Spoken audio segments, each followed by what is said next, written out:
સુરત જિલ્લામાં મેઘરાજાની તોફાની એન્ટ્રીની સાથે જ કીમનગરમાં વિકાસના દાવાઓની સરેઆમ પોલ ખુલી ગઈ છે।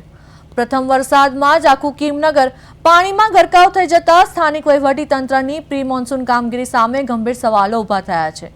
કીમગામ પંચાયતથી માત્ર 100 મીટર દૂર આવેલી નવજીવન સોસાયટીમાં સતત બીજા દિવસે પણ ઘરોમાં વરસાદી પાણી ભરાયેલા રહેતા સ્થાનિક રહીશોમાં ભારે આક્રોશ જોવા મળી રહ્યો છે। પરિસ્થિતિ એટલી ગંભીર બની છે કે મંદિર, શાળા અને રહેણાંક વિસ્તારોમાં ઉપરાંત ટ્રસ્ટ સંચાલિત સાધના હોસ્પિટલના કેમ્પસમાં પણ ઘૂંટણસમાં પાણી ભરાઈ ગયા છે, જેના કારણે સારવાર હેઠળના દર્દીઓ અને મહિલાઓ, વૃદ્ધો ભારે હાલાકી ભોગવી રહ્યા છે।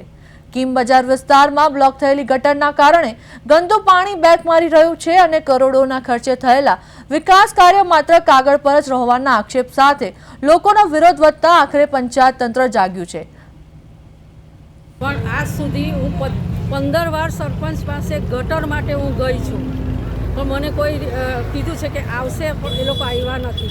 ને બીજી વાત, મેં એમને કીધું કે હું એક જ વરસાદમાં મારે ત્યાં બંને બારણા સુધી પાણી આવી ગયા, મારે હવે શું કરવું?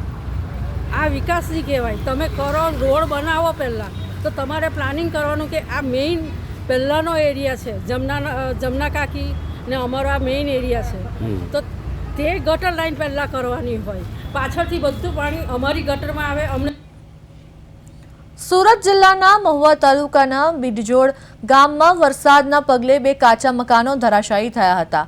મકાનો ધરાશાયી થતાં ઘરવખરીનો તમામ સામાન કાટમાળ નીચે દબાઈ ગયો હતો। ઉપરાંત મકાન પાસે પાર્કિંગમાં ઉભેલી એક કારને પણ ગંભીર નુકસાન પહોંચ્યું છે। સદનસીબે આખી ઘટનામાં કોઈ જાનહાનિ થઈ નથી, પરંતુ બંને પરિવારોએ પોતાનું ઘર ગુમાવતા ઘર વિહોણા બન્યા હતા। ઘટનાની જાણ થતાં સ્થાનિક તંત્રના અધિકારીઓ તાત્કાલિક સ્થળ પર પહોંચ્યા હતા અને તંત્ર દ્વારા હાલમાં પંચનામું કરવાની કામગીરી હાથ ધરવામાં આવી છે।